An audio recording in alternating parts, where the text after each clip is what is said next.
You got any more of that good oatmeal? I haven't had breakfast yet. We can set you right up, man. I think it's icy out here, bud. What do you think? Go, go, go. Come on. I don't need your help. Go, go, go, go. Is it icy? We're back at it. Time to move some snow. In you go.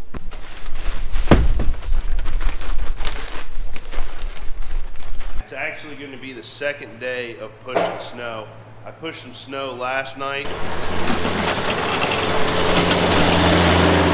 During when we were pushing that snow and stuff, it was kind of raining and mist, and then I had snow actually ice start to show up here on the side windows of the tractor, and I couldn't get it to defrost very good, so I was a little bit nervous about running some things over. So I pretty much called it quits last night. And then when we got back to the shop, Molly and I spent some time putting some pins in here. Clarksville, Iowa. Overland Park, Missouri. It's in Manitoba. Manitoba? NB, Manitoba. What was I saying? Mount Berta. What's Mount Berta? I don't know. Is there a Mount Berta, Canada? I don't think so.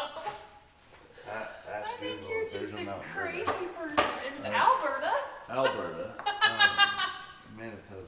You didn't know neither, so I don't know how many we ended up putting in. They're kind of hard to see, but they are in there. For you that don't know what this is for all the subscribers. If you guys let me know in the comment section where you're from, I will put a pin up there for you. And don't worry about everybody that's overseas. I'll find a way to get another map or something like that to get you guys represented up there as well. Last night when we were out there pushing snow, there's hydraulics on the lever that move up and down this loader right here that tilt the angle of the blade. And I had to mess with these hoses here yesterday. And I've got them on opposite of the way that I would normally want them, and it's really not that big of a deal. It's just a small pain, you know, type of thing.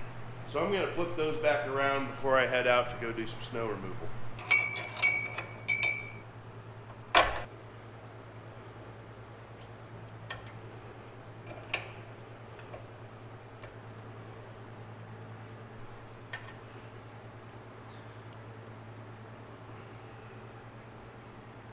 There we go, that's all I needed to do for that.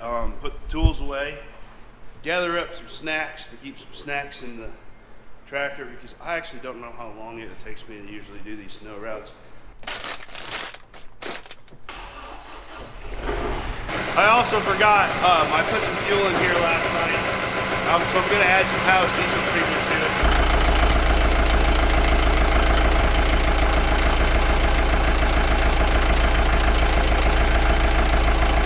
It says 1 ounce per 5 gallons, and I put like 20 gallons in there last night, so that was close.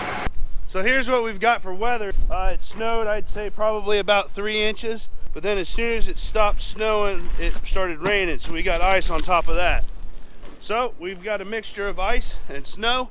That's what we're going to be moving today. Let's go.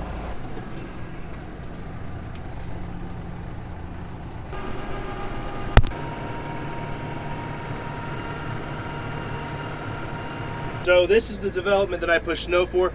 It's a summertime development, but there are some people that live here full time and then also still come down on the weekends to do deer hunting and things like that. So we've got to remove the snow. It's right on Lake Rathbun. It's more summer homes. That's what this place is. It's actually how I got into removing snow, but I'll tell that story here a little bit later. I was here last night pushing snow, but the snow removal job isn't up to my standards. Plus I have some driveways and stuff like that I still need to do. But being dark, I didn't feel comfortable doing it, I guess you could say, or I might mess it up. So I just did a good enough job so people could get it out if they needed to get out, and we're gonna finish it up, tidy it up, make it look nice, and then we'll move on to the next project.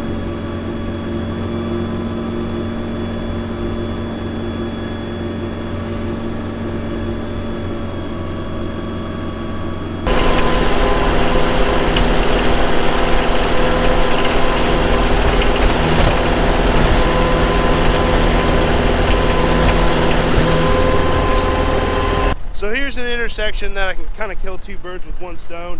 And what I'm saying is I didn't have my intersections cleaned up as nice as I want to. You can't really make these corners, so I need to push these off a little bit better here and get that cleaned up nicely. I used to do this with the Bobcat, and we'll tell that story here after a little bit. And that was really quick to do these intersections with Bobcat. You can spin around really well. It's a little bit harder with the tractor. But the other thing is that an issue that I run into when I'm moving snow out here in the country is loose rock. So this rock will end up moving to the ditch, and they've complained about the rock entering the ditch before and stuff like that. And I do my best to not put the rock in the ditch, because what this blade has, it has these feet right here that actually keep the blade from actually touching the ground. So it's actually, I'm leaving probably about that much snow when I'm supposed to be pushing it. Well, their road's not the levelest here, and it doesn't have a crown to it or anything like that. And then they've been on a kick lately where they keep spreading gravel in the fall, you know, after everybody's done for the summer. So then there's loose gravel here, and I've told them a couple of times, don't do that. Spread the gravel in the spring, that way it can get driven over, packed in, and then it won't move. So, but yeah, there's a lesson. Don't spread your gravel in the fall if that's an issue that you can run into. We've thought about maybe putting a pipe on there. That doesn't work very good at all. So get back in here because it's cool. Let's get back to pushing.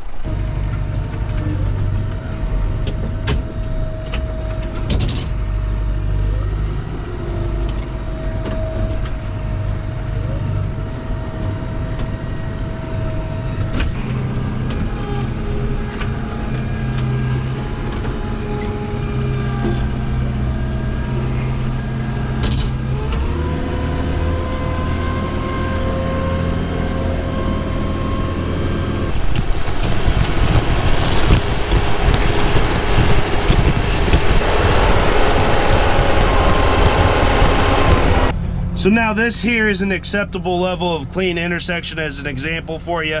It's got nice wide flares on each side, even though the traffic will be coming from this way and then heading up the hill that's behind me, or going down the hill and then heading that way. So this corner is more important than that corner, but both of them are nice and clean and widened out. There's maybe a little bit patch there that I'm going to push that way, and then I'm going to clean up the middle of the road a little bit more. But that's kind of an example of how I like to leave the entrances nice and wide so you can get around them. Well, that part of the development's done. Headed up the road here to the next part. This is just a small little bit. It won't take very long to do. But I guess now I can probably tell you how I got into snow removal as a side job during the winter. For lack of a better term, it's kind of something that just fell into my lap. What happened was I have a friend that actually lives in that development, and he obviously knew that I had access to the equipment to possibly remove snow, and they were looking for somebody to do the development. And I was like, yeah, sure. You know, it wasn't really something I was looking to do, but as I've said in the past, the best thing for a young farmer to be doing is working. And here was a job opportunity during the winter when I wasn't doing very much to move snow, so I took it.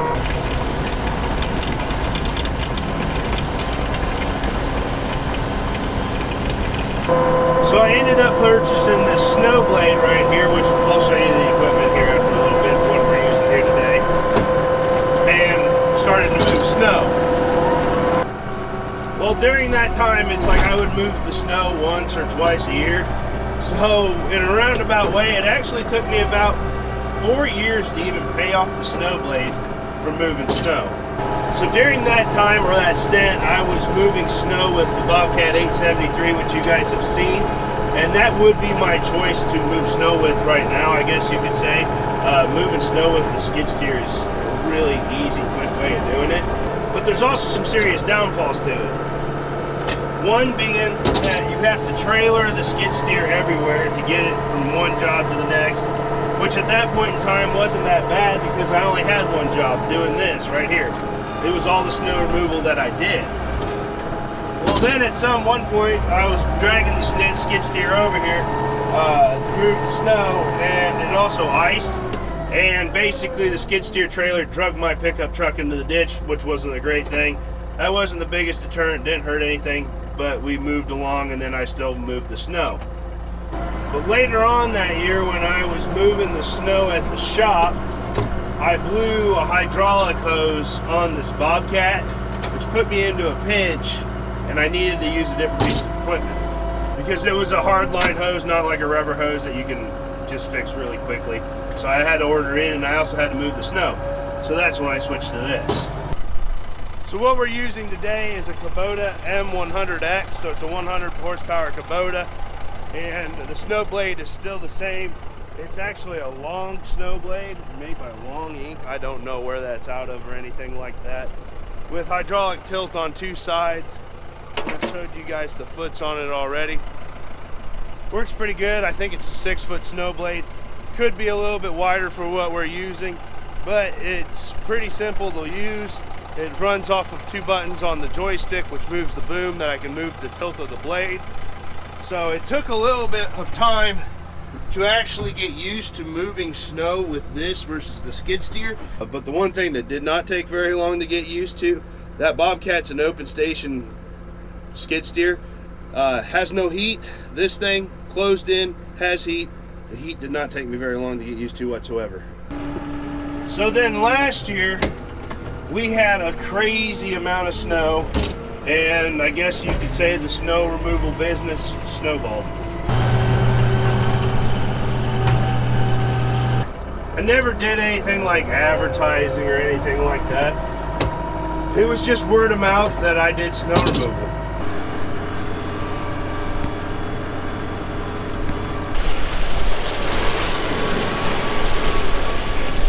As I pull up here to do the last bit of snow removal that I have to do with the tractor here, I still have to do the shop, but I'm going to use the skid steer and the bucket. That way I can scrape the concrete and not get left with a thin layer of ice there on the concrete, versus this is better for the gravel with the tractor and everything. Some of you might be wondering about pricing. For pricing on this, I really don't have a good way of saying how I price things. The development that I started pushing snow for, they basically set the price, and I kind of agreed to it, and I said, but that only gets you to a certain amount of like actual time of snow removal, which encompasses basically a normal snowstorm. But like last year, we got so much snow that I actually had to show up there with a tractor and dig out snow banks so that there was snow to go. So that in that agreement, there's actually, if we go over a certain amount of time, when the snow events get really big, then they pay me on an hourly basis. In terms of like doing driveways and things like that, you know, I don't know everybody's financial situations and things like that. So I usually tell people that want to have their snow removed, just to do like a kind of like a what it's worth to them, or a free will donation to them. You know, there could be people that are on a fixed income, and I'm not going to try and gouge them for a price or anything like that. I'll just move your snow if your snow needs moved, and if you want to give me a little bit of money for doing it, that's good. I'm not going to set a high dollar price. I'm not out here to make a bunch of money moving snow. In terms of other things like this, I'm about actually to push the snow in a church. I do this for free, you know, just as a good part of the community thing. I've got some landlords around here and people that I work with. I also do their driveways for free, kind of as a thank you, you know, for working with a young guy like me. I'll do their driveways. So in a roundabout way, to answer the question shortly, I don't really have a way that I price structure things. I just will move people's snow, and if they give me a little money, that's good. If they don't, that's good. I feel good about helping people out, and life goes on, the world keeps spinning, and we'll just keep doing that.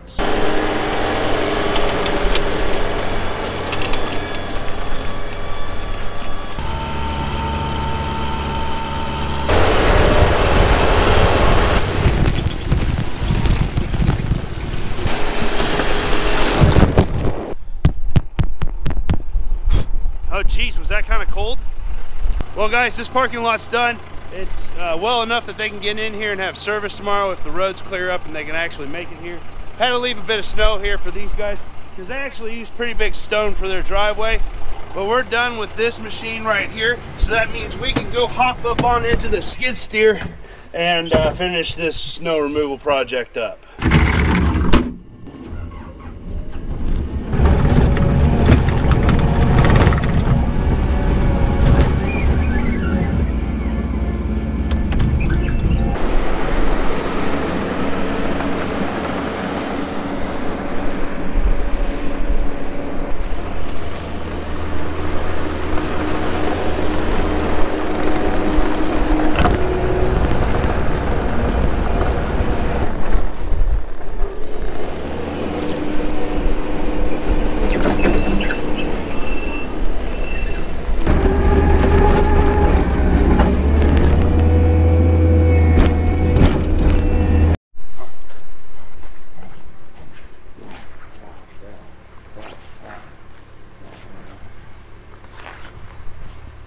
guys, that's going to do it here for the day. I've actually got all the snow moved, and I'm actually perfectly on time to go pick Molly up from work. Her car won't make these hills that we got on our roads right now. So, thanks for hanging out with us again today, and we'll see you on the next video, and who knows what that'll be. It might be into the shop again. See ya.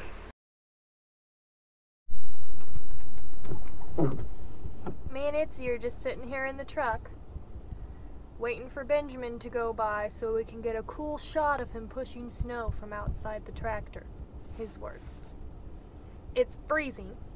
It's freezing rain outside on top of the, probably 4 to 5 inches of snow that we already got today. It's a fun night, isn't it, Itsy Bitsy? Yeah. We're just sitting in the truck, freezing our little tails off, waiting for Ben to be done pushing snow. What would they do without us, ladies?